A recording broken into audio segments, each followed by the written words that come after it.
अगली तारीख बहुत आम होगी, 22 को पता चल जाएगा कि मामला किस तरफ जा रहे हैं। उन्होंने कहा मामला आज खत्म हो सकता था, लेकिन आपके जवाब की वजह से मामला खत्म नहीं हो रहा। लेकिन आज इमरान खान को बात करने का मौका नहीं मिला। अब देखते हैं अगली समाज पर इमरान खान क्या मौका अपनाते हैं। सदीक, बहुत शुक्रिया ज्वाइन करने के लिए। सदीक, सबसे पहले मैं जानना चाहूँगी कि इस फैसले की जो इम्प्लिकेशंस हैं वो क्या होंगी, और लोग जो हैं उनकी ज़रा आसानी के लिए आसान अल्फाज में ज़रा समझाइएगा कि अब होगा क्या, क्योंकि आम आदमी को आपको पता है अदालती कार्रवाइयों का इतना ज़्यादा मालूम नहीं होता, तो आप ज़रा वाज़े कर दें। देखिए, जब भी किसी पर तौहीन अदालत का इल्ज़ाम होता है तो उसको एक नोटिस जारी किया जाता है और नोटिस जारी करके उसको बुलाया जाता है कि बताएं आपने जो बात की है क्यों ना आपके खिलाफ तौहीन अदालत की कार्रवाई की जाए, और वो उस पर जवाब देता है। उसके पास दो ऑप्शन होते हैं। एक ऑप्शन ये होता है कि वो उस केस को लड़े, वो उस बात पर दलाइल दे और वो कहे कि नहीं मैंने तो किया ही नहीं है ये। दूसरा तरीका ये होता है कि वो कहे कि जी मैंने कुछ ऐसा किया है, अगर आपको लगता है कि मैंने तौहीन अदालत किया है तो मैं आपसे माफ़ी मांगता हूँ और मुझे माफ़ कर दें और मैं अपने आप को आपके रहमो करम पर छोड़ता हूँ। यही होता है ये तौहीन अदालत के केसेस में। जब वो माफ़ी मांगता है तो फिर जजेस का इख्तियार होता है। कुछ केसेस में जजेस माफ़ी कबूल कर लेते हैं, कुछ में जजेस जो है वो माफ़ी कबूल नहीं करते और कन्विक्ट कर देते हैं। अगर आपको ये वीडियो पसंद आई तो लाइक पे क्लिक करें। अच्छा, अगर ये मामला इससे आगे बढ़े तो फिर कहा जाता है कि फर्द जुर्म आयद होती है। ये टेक्निकल टर्म है। उसमें फिर यह है कि जब आप कहते हैं कि नहीं मैंने तौहीन अदालत नहीं की, फिर अदालत कहती है ठीक है, आप कह रहे हैं आपने नहीं की, हम समझते हैं आपने की है, तो आप पे हम ये फर्द जुर्म आयद कर रहे हैं। अब आपका ट्रायल होगा। जब ट्रायल होता है उसमें फिर उस बयान पर बहस होती है। ये दलाइल इमरान खान साहब के वकील दलाइल देंगे कि जनाब इन्होंने तौहीन अदालत नहीं की, उन्होंने ये जो बात की इसका ये मकसद था, ये अदालती फैसला सपोर्ट करता है। प्रोसिक्यूशन कहेगी नहीं इन्होंने तौहीन अदालत की है। दोनों साइडों से अगर कोई अपने गवाह लाना चाहता है वो गवाह लाएंगे, दोनों अपनी लिस्टें देंगे, दलाइल होंगे, ट्रायल होगा। उसके बाद अदालत किसी नतीजे पर पहुंचेगी कि आया तौहीन अदालत थी या नहीं थी।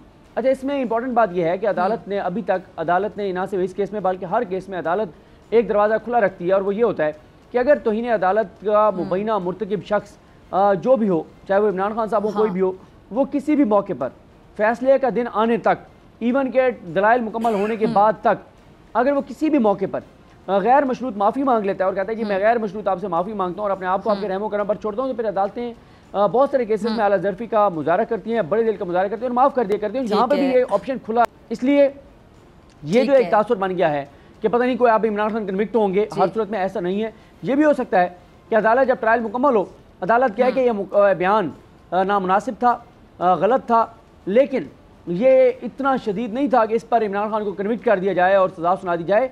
तो ये भी अदालत का फैसला हो सकता है। तो बाकी ये भी होता है, इसमें कोई शक नहीं है कि जब कोई माफ़ी मांगता है तो अदालत ये भी कहती है कि आपकी बात अगर मुकम्मल हो गई है, ठीक है, मैं आपको इंटरप्ट नहीं करना चाह रही थी। मैं चाहती थी नाज़रीन आपको ज़रा तसल्ली से सुने, आप बड़ा उनको वाजे करके बता रहे हैं आम अल्फाज में। तो सदीक, एक सवाल फिर यहाँ पर ये आता है ना कि जिस अदालत ने इमरान खान के जवाब को अक्सर मुस्तरद नहीं किया है बल्कि गैर तसल्ली बख्श करार दिया है, गैर मशरूत माफ़ी से मामला ख़त्म हो सकता था, ऐसा अदालत की जानिब से कहा गया। तो फिर एक सवाल जहन में आता है कि क्या वजह है कि गैर मशरूत माफ़ी मांगी नहीं गई? आपकी तहरीक इंसाफ की लीगल टीम से कोई बात हुई हो? देखिए, उन लीगल टीम भी तकसीम है। लीगल टीम के कुछ में इमरान का कहना था कि माफ़ी मांग लेनी चाहिए, कुछ का ख्याल है कि माफ़ी किसी सूरत नहीं मांगनी चाहिए। देखें, इमरान खान साहब जो अगर माफ़ी मांगेंगे तो उसमें थोड़ा सा यह है कि उनके सियासी बयानी को नुकसान पहुंचेगा। मैं ऐसा नहीं समझता। और देखें, अतर मिल्ला साहब ने वाज़ेह तौर पर यह कहा कि अगर कोई अदलिया की आज़ादी के लिए माफ़ी मांग लेता है तो इससे उसकी शान में कमी नहीं आएगी, उसका कद काट बढ़ेगा, तो ये बुलंद होगा कि वो अदलिया का एहतराम करते हैं। बिल्कुल ऐसे ही है। और फिर इसमें अब अगली समात के से पहले ज़ाहिर है उनकी लीगल टीम किसी नतीजे पर पहुंचेगी कि आया उन्होंने केस आगे लड़ना है या उन्होंने माफ़ी मांगनी है।